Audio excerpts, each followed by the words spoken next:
A growing number of Republicans have come out in support of Biden receiving the intelligence briefings traditionally afforded to president-elects, but few have spoken forcefully about Trump's refusal to accept the election results or denounced his false statements about the election being rigged or questioned why he hasn't provided evidence to back his claims. President Trump's actions have the potential to affect this country long after he leaves office and will likely make it harder for Joe Biden to bring this nation together as he has pledged, which Martha Raddatz saw firsthand. While the president-elect has been calling for unity, this election is over. It's time to put aside the partisanship and the rhetoric that designed to demonize one another. It's not going to be easy as the president refuses to concede and continues to inflame his 70 million-plus voters with the false message that the election was rigged. I will never accept Joe Biden as president. I mean, if that's your question, that's my answer. I just don't believe that he's right for our country. You think Donald Trump has won? Absolutely, I do. I mean, for me to believe that Joe Biden got 78 million votes, got the most votes of any president ever in the history of voting, I find that very hard to believe. That's never going to be accepted. It's never going to be accepted. On a quintessential late fall afternoon in a middle-class neighborhood in Youngstown, Ohio, I talked to Gino DeFabio, Tony Esposito, and Laird Eric Wells. Gino and Tony were Democrats until 2016. We always said that if we ever had a person that talked just like us, that ran for president or ran for an office, we were voting for that person. And that's what Trump is. It's hard to explain his allure, but obviously 70 million people think he's a great guy and want him reelected.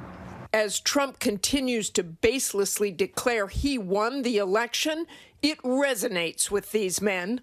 There's a recipe for disaster when they decided to have these mail-in votes. I don't think there's any way of proving the person that mailed that in is the person that actually did it. Do you want me to read you the numbers now for the states that are still outstanding? I mean, they're all well over 10,000 in each state, some 45,000 in each state. And you look at what secretaries of state have said, they have seen no evidence of massive fraud. From my vantage point, there's too many smoke and mirrors in terms of ballots appearing here, reappearing there, disappearing here, this, that, and the third. Where there's smoke, there's fire. There's no way. It just doesn't smell right. Too many irregularities. And even though Trump's own Homeland Security Department is calling this the most secure election in history, mother of four Carrie Pascal also believes the election was rigged. He was winning. It goes into nighttime. All of a sudden, you wake up the next day, and the state that was red is now blue. The mail-in vote, it's COVID, and so many people voted absentee, which is one of the reasons all the votes came in late. But you just don't trust those votes?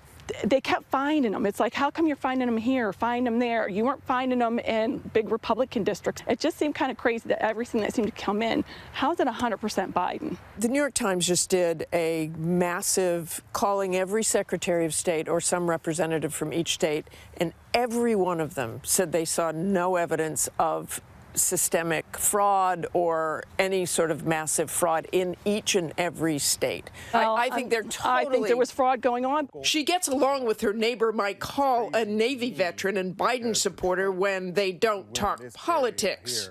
So if the evidence supported the claims of fraud, then the court and the judge would see that, and they haven't so far. So, I mean, just because the president tweets it or says it at a podium doesn't make it true. You can't speak facts into existence. But he worries Kerry and many other Trump supporters will never be swayed by Biden. Can he bring the country together? I think he can do a heck of a lot better job at it than the current president is doing, for sure.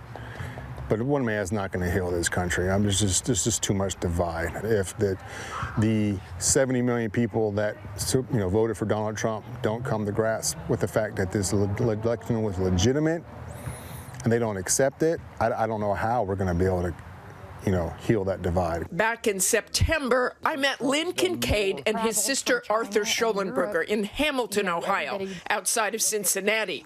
Both were strong backers of the president. I think he almost walks on water. But now, after the election, a slightly different tone. Since I was a strong Trump supporter, I'm very disappointed, but it is what it is.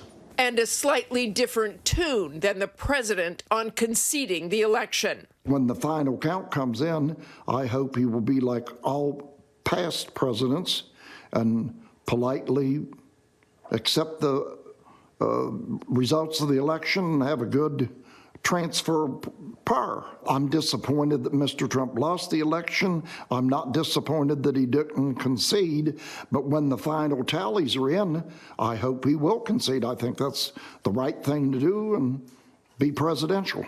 Well, I'd say that he hasn't been a gracious loser, but then that's his personality. I wouldn't expect him to be a gracious loser, especially if there was any question whatsoever that this was not totally on the up and up. And their advice to fellow Trump supporters?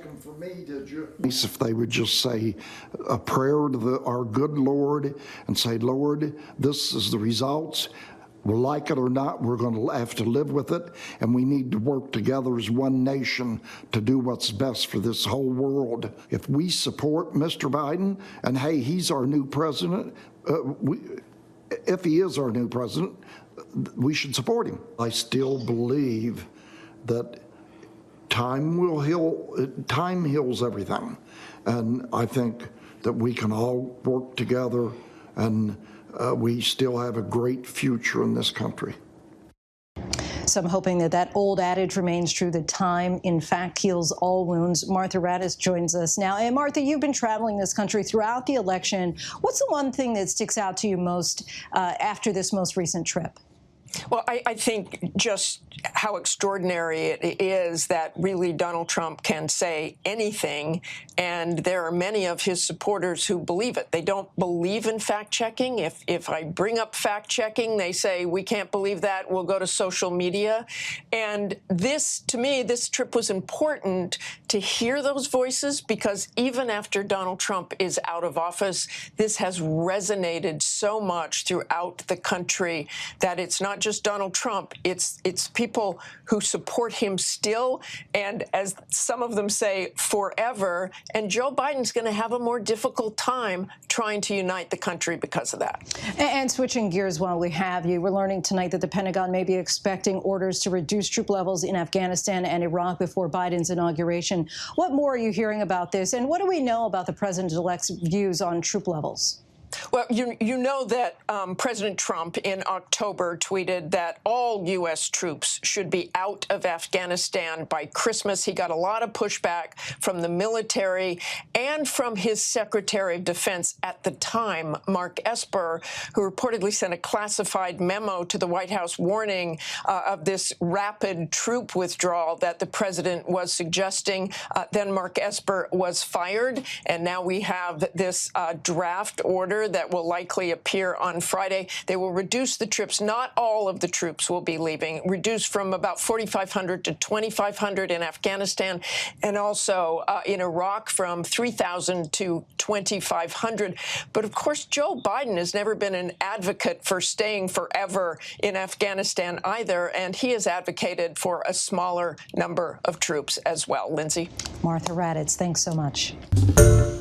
Hi, everyone. George Stephanopoulos here. Thanks for checking out the ABC News YouTube channel. If you'd like to get more videos, show highlights, and watch live event coverage, click on the right over here to subscribe to our channel. And don't forget to download the ABC News app for breaking news alerts. Thanks for watching.